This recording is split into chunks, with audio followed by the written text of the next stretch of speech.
Thank you for taking a few minutes to view this short presentation about our company, eXfuze. My name is Don Cotton and I'm the CEO and co-founder. My professional experience prior to co-founding eXfuze is in traditional business. I've been fortunate enough to start several new business units for the companies I've served. And I found that so much of what determines the success in our lives is based on having the simple chance and then the willingness and courage to seize the opportunity for great timing. And for me, it was no different. You see, I recognized the obvious just before it became obvious to everyone. That Bill Gates was right, that the personal computer was about to go mainstream, and in business, the age of the file cabinet and the old mainframe computing was about to change.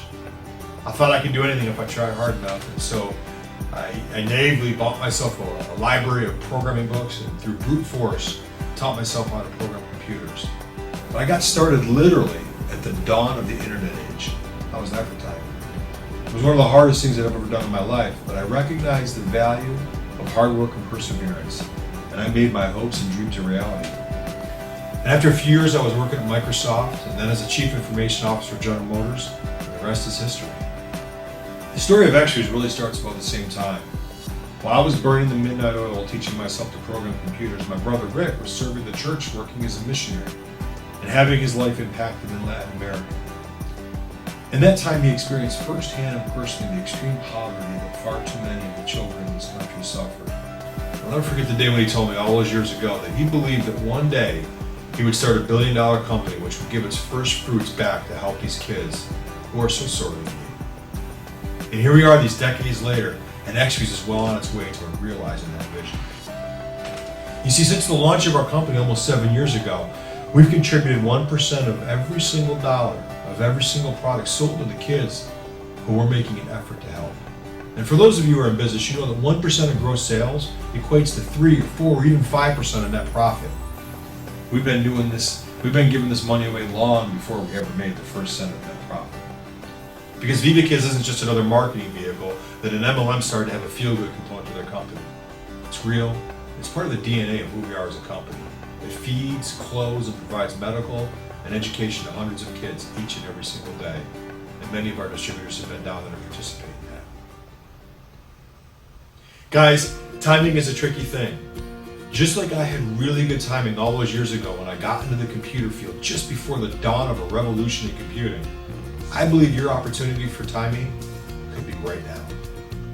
You see, people oftentimes come to our office and they meet our team and they tell me things like, it's so refreshing to be in a corporate office with a group of people who have such joy and faith in their company, or to be with people who treat their distributors as equal. And while I appreciate those comments, to be honest, we don't know how to do this any other way. Not having grown up in the MLM world until really 7 years ago, what I do understand is I understand culture. And culture always begins with good people who truly and really care. My philosophy has been to hire smart, energetic, ethical people who display good values. We keep doing that over and over again, and we get better at it each year. eXfuze has a corporate team that I am very, very proud of. Folks like fellow founder Paul Morris, who's a highly respected, and dare I say, almost iconic 40-year veteran of the direct sales industry, Wall Street veteran and Chief Financial Officer Michael Seymour, our Latin American director Milo Acosta, and our marketing director, straight from Madison Avenue, someone full of passion and belief, Renee Page, and many more people who serve and really care about our people. These are good folks, and they will walk with you and be there to help you be successful with our company. I believe that you reap what you sow in this life, and we try to do the best that we can every single day. We attract like-minded people, quality folks who are high-level achievers. eXfuze will continue to lead by example. In our 7-year time frame, we've only terminated one person in North America for cause. One person. By comparison, a large MLM terminated 80 directors in the organization just last month. And eXfuze has launched an industry first, something whose time I think has come. A distributor bill of rights for our people. This document is a statement and protection to you and the folks you recruit about eXfuze, always treating our people fairly, predictably, and with integrity. This is a bold step, the one whose time has come in an industry that is far too often rife with disingenuous actions. We will lead, and we'll make this business transparent by example. As we enter our 7th year, we're approaching $50 million in sales, and our best is without question ahead of us. We're not a startup opportunity that'll be gone in 5 years. I ask you, how many of you guys have jumped to a company to plant your flag and had that company either pull the rug out from underneath you or be out of business the next year after you've used your hard-earned credibility, your good word to convince folks to join you? Many companies started with nothing more than a comp plan, and then a skilled marketer finds a product that's tied to that comp plan that sounds unique and exclusive. Not so at eXfuze. Like Viva Kids, our product story is also very personal and based on a very real event in my family's life. About 10 years ago, my brothers and I got a phone call telling us that our father was very sick and that he had fallen into a coma. Our family members, hereditarily, we sometimes suffer from hemochromatosis, and it's a hereditary liver disease. And sadly, my dad had that gene, and he ended up with a debilitating disease, and it breaks down your liver's ability to function and do its job effectively. The doctor recommended that we get home immediately to say goodbye to him. When we got there, the doctor told us it was unlikely that he would even survive the night, and that we should say goodbye to him, say anything to him that was on our hearts. In short, he was saying, say goodbye to your dad. And so we bid him a tearful farewell. But my dad, being a tough old guy, survived the night and then the week, and he actually came out of his coma. But he was very ill.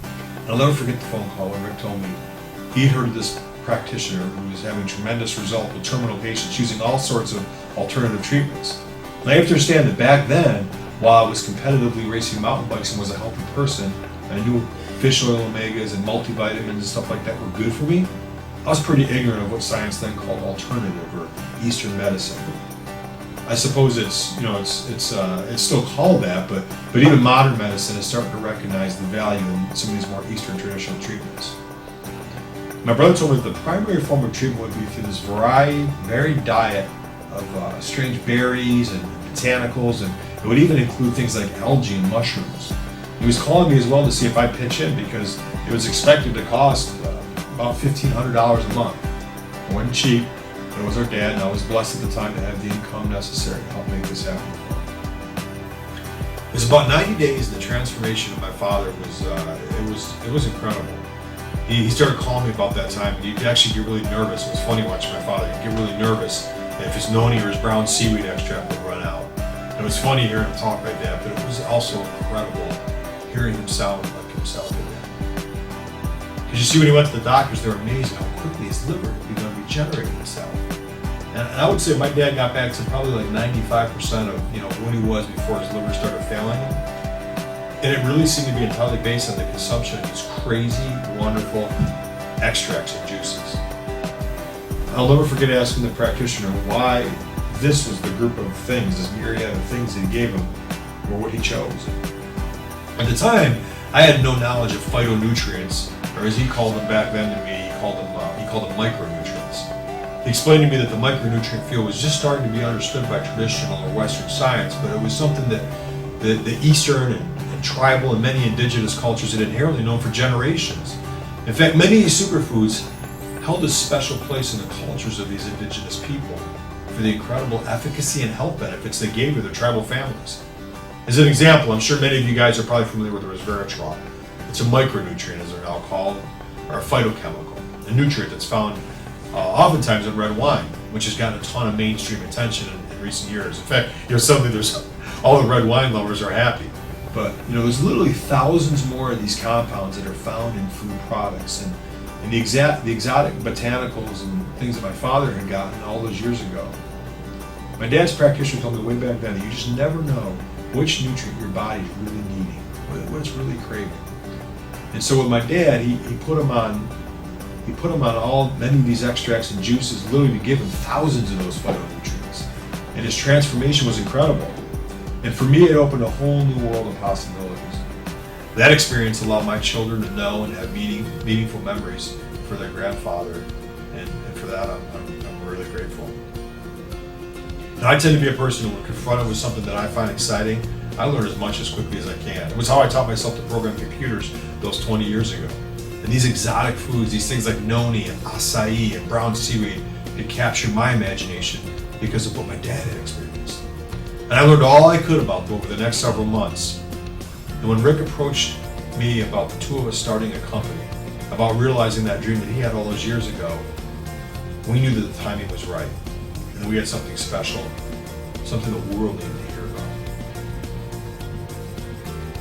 As we fast forward to where the company is today, I want you to understand that eXfuze has been strategically launched to participate in not just one, but several of the fastest growing market segments. We're not just a single product company. We have products across several verticals.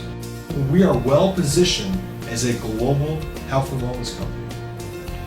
Let's dive into the market opportunity for just a second.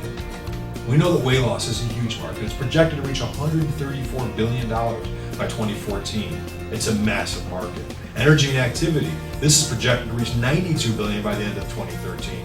Probably the fastest growing market of the segments. And of course, longevity, anti-aging. We all want to live longer. We want to feel good doing it. That's projected to reach $292 billion by 2015. People are taking their health into their own hands. It continues to grow at an astonishing pace.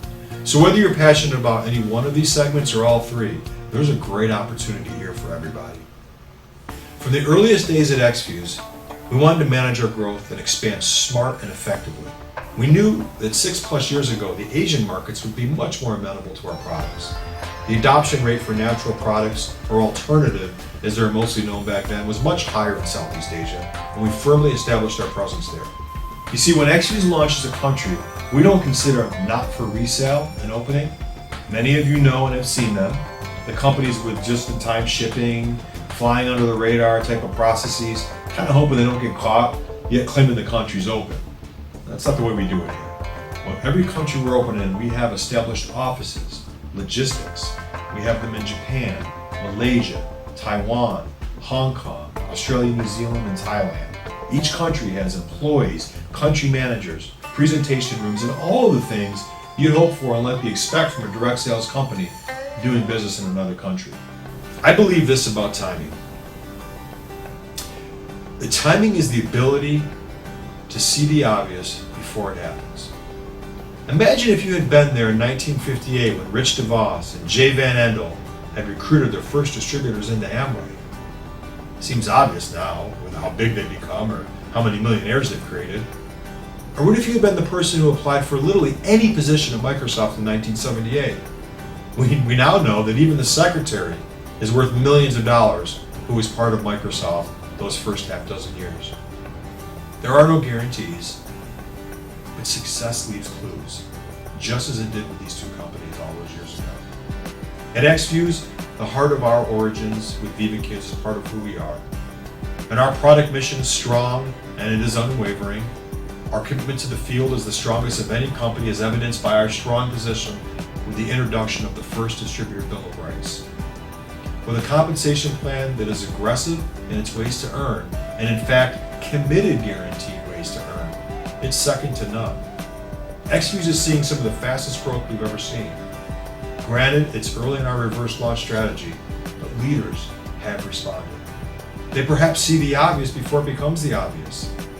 I invite you to be part of our family, to get with the person who told you about eXfuze and be a part of our mission to change lives. Tomorrow can be your first day of something great. Let's set a new standard.